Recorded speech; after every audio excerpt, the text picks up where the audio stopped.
네, 우리 사회 곳곳에서 활동하는 사람들의 다양한 삶의 모습을 담아보는 인터뷰입니다. 네, 대구 간송미술관이 오늘부터 여세동보 세상 함께 보배 삼아라는 제목으로 개관전을 공개합니다. 이 여세동보는요, 서울에 있는 간송미술관 보화각이 세워질 당시에 머릿돌에 새겨진 문구인데요. 자, 오늘 인터뷰에서 대구 간송미술관 개관 전시 내용 그리고 앞으로 미술관 운영에 관한 이야기까지 들어보겠습니다. 우리 스튜디오에 전인권 관장님 오셨어요. 안녕하세요. 네, 안녕하세요. 네, 이렇게 직접 나와주셔서 감사드립니다. 네. 우리 대구 간송미술관 건립이 확정된 게 지난 2016년이었거든요. 네, 이제 긴 시간 준비를 했다고 볼 수 있는데 이제 개관 전시가 시작이 될 텐데 감회가 좀 남다르실 것 같아요. 네, 사실 처음에 준비한 것부터 따지면은 한 10년여 세월이었기 때문에 여러 가지 일들이 많이 있었죠. 네. 특히 기억에 남는 게 2018년에 대구 미술관에서 저희가 조선의 명품전을 해서 그때 그렇게 길지 않은 한 3개월 정도 기간에 17만 명 정도 굉장히 많은 분들이 찾아주셔서 그런 부분도 있었고 또 항상 그 시간 동안에 많은 분들과 이렇게 만나서 이야기하고 할 때마다 이렇게 많이 응원을 해주시고 또 관심을 많이 보여주셔서 계속 어떻게 보면 그렇기 때문에 이렇게 10년의 세월이 흐른 다음에 이렇게 개관까지 이어진 것 같습니다. 네, 대구 시민들이 얼마나 바랐는지 아마 그동안 여러 가지 일들을 통해서 알고 계셨을 것 같아요. 이게 간송이 대구에 온다는 게 뭔가 시의 품격이 좀 올라간다 이렇게 생각하는 시민분도 많으시고 이제 기대가 큽니다. 일단 최초의 분원이 대구인 거잖아요. 그렇죠. 이제 대구가 간택된 이유랄까 좀 설명해 주세요. 네, 간택은 적절한 단어는 아닌 것 같긴 합니다만은 사실 굉장히 오랫동안 저희가 서울에서 전시를 해왔잖아요. 네. 1971년부터 이제 50년 이상을 이렇게 그 대중 공개를 봄 가을로 해왔었었는데 워낙 짧은 기간을 이렇게 열다 보니까 특히 이제 그 서울 경기권이 아닌 곳에서 오신 분들이 굉장히 좀 고생을 많이 하셨어요. 네. 기간도 짧고 거리도 멀고 옛날엔 또 교통도 더 안 좋았었으니까요. 그래서 항상 이 서울 경기권이 아닌 다른 곳에서 좀 가까이서 좀 편하게 볼 수 있으면 너무 좋지 않겠냐라는 말씀을 많이 해주셨기 때문에 저희가 2013년에 이 간송 미술문화재단이 만들어지면서부터 목표 중에 하나가 이제 지역 거점을 마련하는 거였습니다. 네. 그런 과정에서 이제 대구시하고 이렇게 이제 연결이 됐고 굉장히 좀 전향적인 많은 도시에서 사실 많은 지자체에서 제안이 오기는 했습니다만은 대구가 사실 뭐 여러 가지 의미가 있지 않습니까? 뭐 우리나라의 이런 그 최초의 자발적 국민운동이라고 할 수 있는 국채보성운동이 시작한 곳이라든지 뭐 신암 선을공원이 있다든지 이런 호국 정신이 있는 곳이기도 하고 그것이 이제 간송이 지금까지 계속 실천해온 이제 문화보국이라는 부분과 굉장히 결이 맞는 부분도 있고요. 또 뭐 딤프라든지 이런 그 이 문화적인 또 대구 아트페어라든지 이런 문화적인 이런 수요라든지 이런 것에 대한 이런 그 찾는 분들이 굉장히 많은 곳이 또 대구이기 때문에 그런 부분에 있어서 너무 이렇게 잘 맞는 매치가 아니었나 싶습니다. 그렇습니다. 우리 지역민들이 수준 높은 문화를 소비하고자 하는 욕구가 좀 높은 편이거든요. 네, 이제 개관을 기념하는 첫 전시회가 여세동보 세상 함께 보배 삼아입니다. 여기서 역대 최대 규모의 간송 컬렉션을 만날 수 있다고 하는데 소개 좀 해주세요. 네, 그 규모의 문제가 아니고요.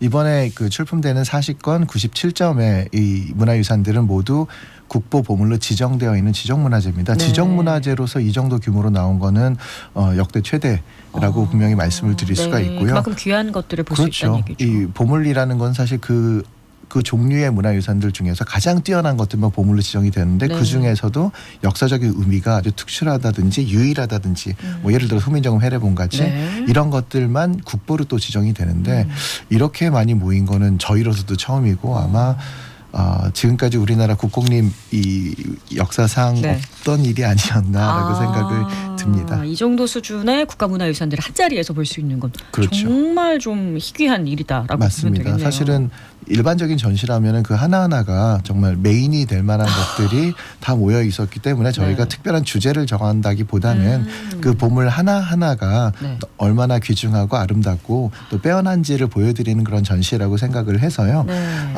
그래서 사실 여세동보라는 것 자체가 그 간송의 스승이셨던 위창 오세창 선생님이 보화각을 만들었을 때 그 정초석이라고 하죠. 그 머릿돌에 새겨주신 글이 있습니다. 각도 굉장히 잘하셨거든요.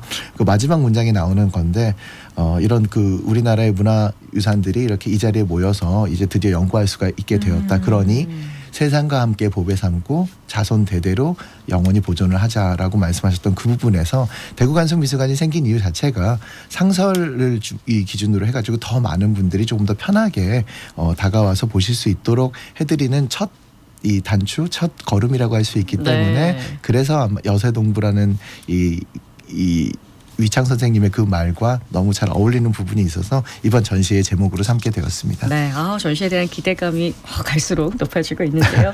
특히 이제 서울 박 전시가 처음이에요. 훈민정음 해례본이. 네, 그렇죠. 지역 거점 이제 간송미술관을 만드시면서 좀 제대로 해봐야 되겠다 전시를 이런 마음을 느낄 수가 있는데 또 신윤복의 미인도도 언론에서 이거 볼 수 있다라면서 화제가 네. 많이 됐거든요. 관람객들이 어떻게 마주할지 궁금합니다. 네, 사실 그렇죠. 우리나라 조선시대 회화 작품 중에서는 가장 인기가 있다고 하는 네. 것이 이제 미인도라고 볼 수가 그렇죠. 있는데요. 해원 신윤복이라는 이제 천재 화가 18세기 천재 화가의 이런 작품이기도 하지만 또 동시에 여성이 주제가 된 그 정도의 대작은 그게 최초였다고 볼 수가 있고 또 그게 그려진 다음에 또 그런 비슷한 형태의 여성이 이제 주인공이 된 그런 큰 대작은 100년 이상이 넘어야 나오는 굉장히 앞서 같은 작품이라고 볼 수도 있어요.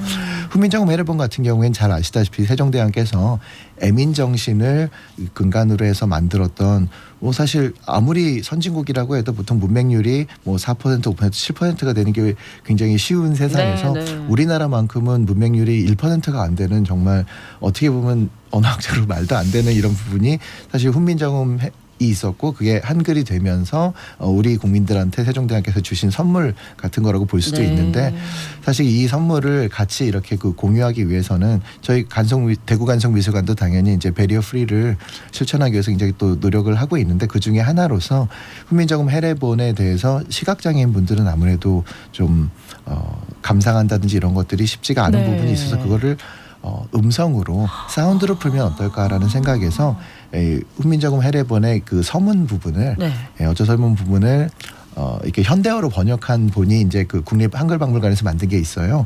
그거를 굉장히 다양한 분들 예를 들어서 원로 대학 교수님들이라든지 국문학과에 아니면 좀 장애가 있으신 분들 해외 교포 분들 혹은 세터민 분들 이런 분들이 이 자기 나름대로 다 어떤 한글에 대한 경험이 있는 분들이잖아요. 우리 모두는.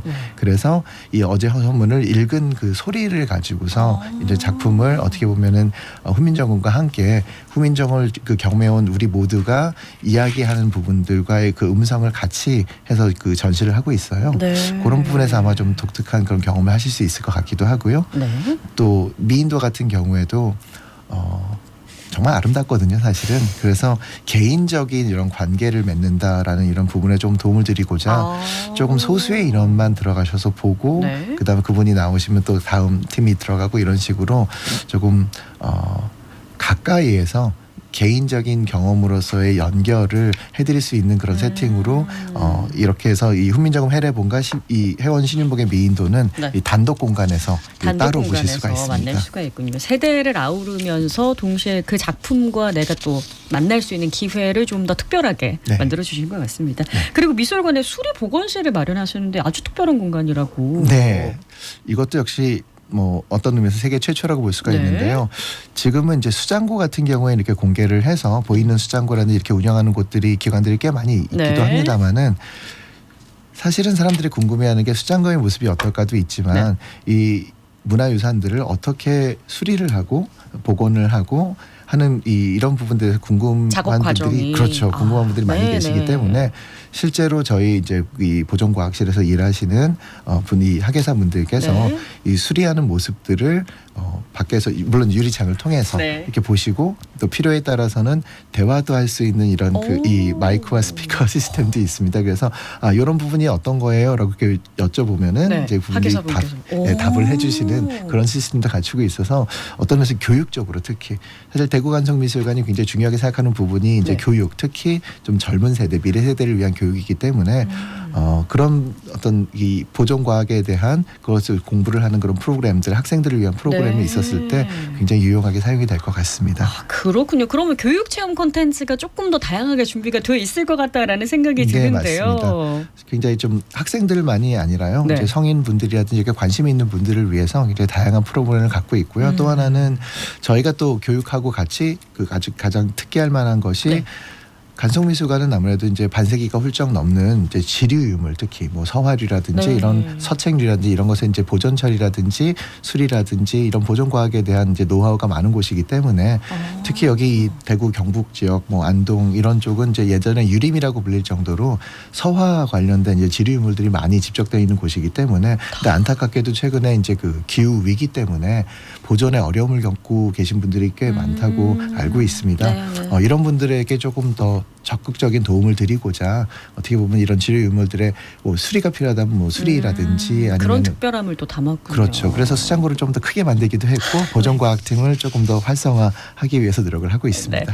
네, 마지막으로 이제 전시가 곧 이제 시작이 될 텐데 이 간송미술관이 굉장히 풍광까지도 아름다운 미술관이라고 소문이 자자합니다. 짧게 홍보 한번 해주시죠. 네네. 그 연세대학교의 최문규 교수님이 국제 공모를 통해서 이제 당선이 되셔갖고 만들어진 건물인데, 네.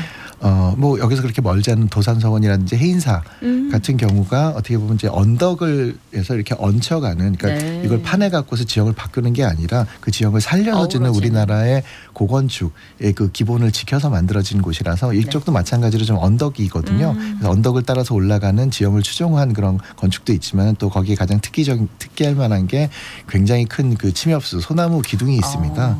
기둥이 굉장히 큰 기둥이 11개가 있어요. 그 기둥까지도 작품으로 느껴지지 않을까라는 그렇죠. 네. 생각이 듭니다. 자, 오늘 대구 간송미술관 전인권 관장님과 이야기 나눴습니다. 오늘 나와주셔서 고맙습니다. 네.